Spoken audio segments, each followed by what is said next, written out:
बोलना। Hello sir. हाँ sir बोलिए। इस सरकार देश में हाँ जो पेपर लीक है जी सर, इसमें आप सरकार की तरफ से क्या लाया है? सर अभी तो हम सरकार को कुछ कह नहीं सकते क्योंकि संभावित उनके बारे में कुछ हमको मामला जानकारी नहीं हो पाया है। हाँ। क्योंकि हमारी न्यूज चैनल ने जहाँ तक सपोर्ट किया और हम लोगों ने जहाँ तक पहुँच पाया है, आज तक हम लोगों ने सब जगह का चैनल पे मतलब अपना जो भी रिपोर्ट होता था, हम लोगों का जो ग्रुप का टीम का जो मेंबर लोग हैं वो सब अपने अपने क्षेत्र में जाके भ्रमण करते हैं। आज भी हमारे जो चैनल पे जो न्यूज आती है शायद किसी को पता भी नहीं होगा कि हमारी न्यूज चैनल कहाँ है, कैसी है, पर शायद हो सकता है कि कुछ लोगों को पता हो क्योंकि हमारे पास भी 40-50 सब्सक्राइबर है। क्योंकि हम भी हिंदुस्तानी है, हमारे पास भी हिंदुस्तान है, हमारे पास भी हिंदुस्तान की खबर है। क्योंकि देखो, अगर हम एक छोटे से ब्लॉगर है, एक छोटे से यूट्यूबर है, अगर हमारे पास अगर उस जनता दरबार की जंतर मंतर अपने दिल्ली जो केंद्र सरकार की बात है, अगर हमारी बात अगर वहां तक केंद्र सरकार तक अगर पहुंच पाए तो हम तो एक ही बात कहना चाहेंगे, क्योंकि गुजारिश है हमारी उस सरकार से कि जो इस तरह का गलत ठोस कदम जो उठाया गया है उस पर तो हम एक ही बात कहेंगे। देखिए सर, आप लोग वैकेंसी निकालते हो 3500 और फॉर्म का लिमिट रखते हो 5 लाख।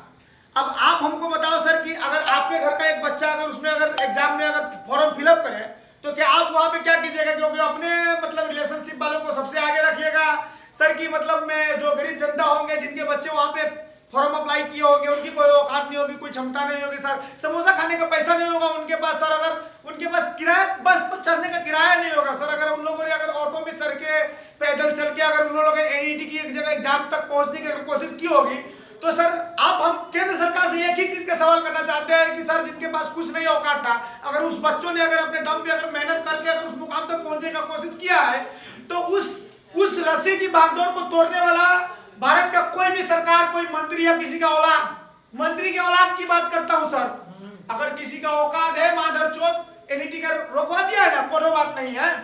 हमारा बिहार, यूपी, बिहार, भारत का कोई बंदा कहीं भूखा नहीं मरेगा। 20,000 25,000 का नौकरी उसके घर पे पड़ा है, ठीक है।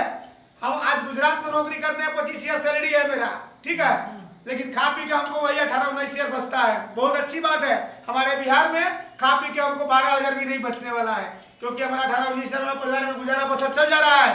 तो हम इस बारे में कुछ नहीं सरकार से कहना चाहेंगे। सरकार से हमारा एक ही अपील है, हमारे भारत के जो भी नवयुवक बंधु भाई लोग जो भी बाहर प्रदेश कमा रहे हैं उन लोगों को कभी किसी चीज की आपत्ति हो तो भारत सरकार को, केंद्र सरकार को, बिहार सरकार को, जिस देश का जिस राज्य का मजदूर उनके यहाँ काम कर रहा है, कम से कम उन सरकार को, उनके वहां के मुख्यमंत्रियों को, उनके यहाँ के मंत्रियों को, सदस्यगणों को, कम से कम उस आदमी को अगर मर गया है, डेड बॉडी है, तो उनके घर तक फ्री सुविधा दिया जाए।